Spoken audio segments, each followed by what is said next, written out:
we got to talk about some delays. We got a lot of delays. We got 3 different delays that all hit within the same week, one of them being more notable than the others. So the first one that I'll hit, Crimson Desert. This was announced, I think, at the Game Awards, right? I think that's where me and you saw it when I was watching it live. This game has been delayed indefinitely. We have no idea when it's coming out. They gave no indication, just that it is delayed, period.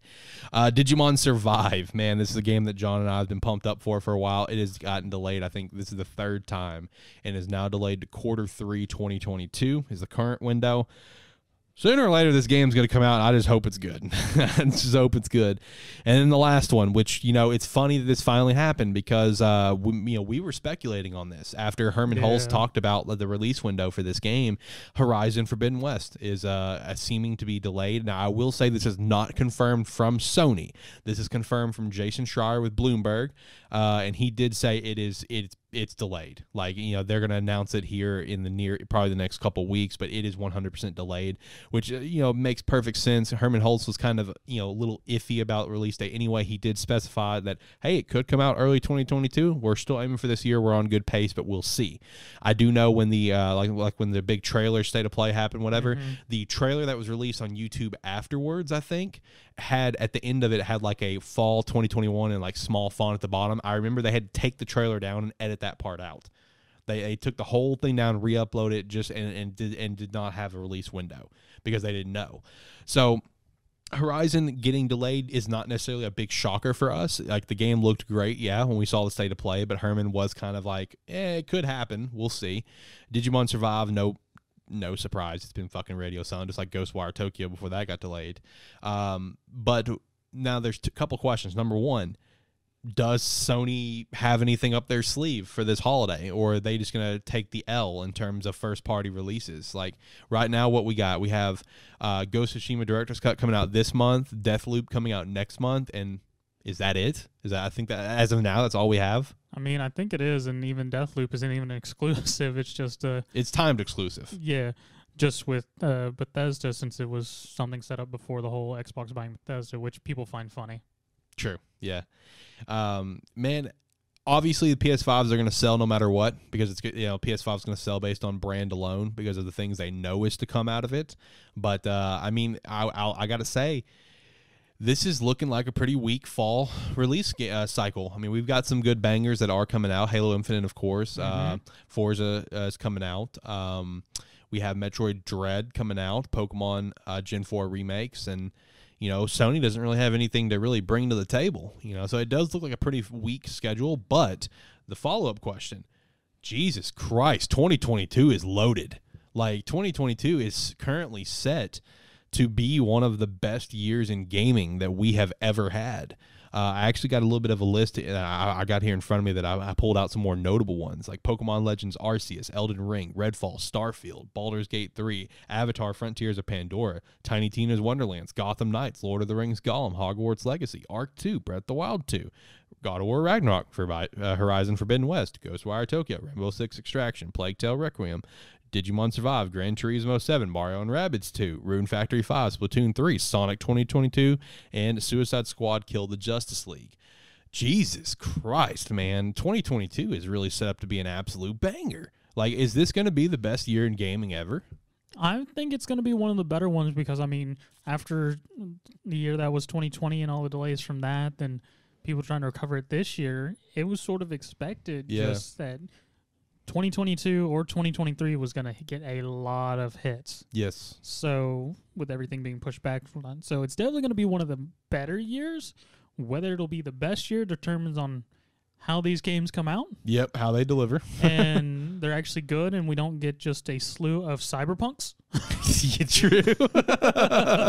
That would be very unfortunate. That would be unfortunate. But, I mean, it is potential to be one of the best years for gaming, just with how many titles we have coming out, how many AAA titles we have, and we haven't even scratched of how many indie titles which will come out, because there's always indies that come out of nowhere that are always very good. Hades being one of the most notable recent ones from like last year. And everything. So, I mean, it looks to be like a good year next year with all the titles, so we should have definitely plenty to play and talk about come next year.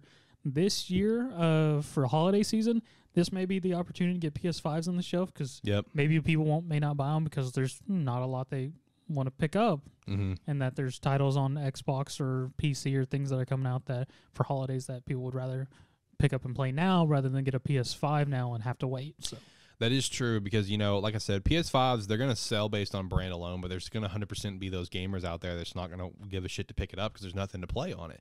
Again, talking about the Spawncast, I listened to just yesterday's episode. One of the guys is just like, yeah, dude, my PS5 at this point is just like, with this delay, it's just collecting dust. Like, I don't give a shit about Deathloop. Ratchet was okay. I want to play Ghost because I never played it, but he's like, I don't give a shit about Deathloop. Like, there's nothing coming out. Like, this thing's basically collecting dust. There are going to be players like that. yeah. And I'll be honest, I might be in that same realm, right now. From the looks of it, with what's set to come out, I'm going to be more focused on my Switch and, my PC, perhaps an Xbox Series X if I can get my hands on one before Halo Infinite. That's going to be where my realm's going to be this fall. Like, not my PlayStation's collecting dust right now.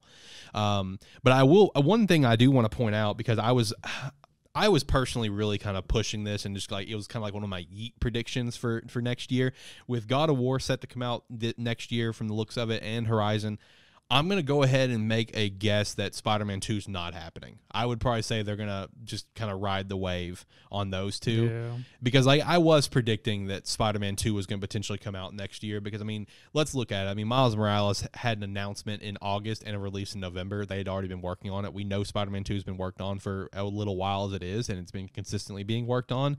They already have the engine, the world built. It's not going to be like a 6-year development cycle like Spider-Man was. So I was predicting it was going to release next fall. That was my prediction. And could it still come true? Yeah, sure, could. We'll see.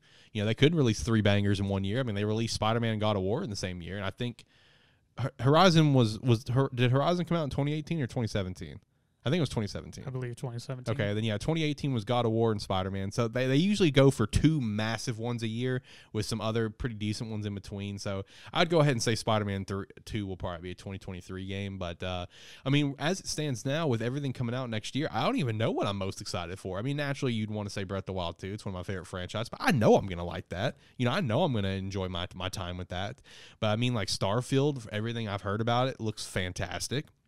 Horizon Forbidden West. God of War, Pokemon Legends, Jesus Christ, I don't even know what I'm most excited for. And next year, I'm really pumped up to watch the Game Awards next year. Yeah, next year on the Game Awards is going to be phenomenal. I feel like the Game Awards this year, I feel like this upcoming year is going to be a little bit on the weaker side, similar to the 2019 Game Awards. I feel like 2019 was a weak year in gaming, in my opinion.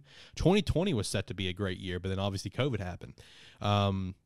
And this year's been solid so far. It just looks like we're gonna have a weak fall is the only thing. Like there's gonna be some great games with Halo Infinite, of course, Metroid Dread, and Pokemon being some ones that's gonna kind of lead the way. That I feel like personally. But I do feel like it's gonna be a weaker fall. But it sucks for Horizon, but at the same time, we want the game to be great, right? We don't want it to come out cyberpunked. Yes.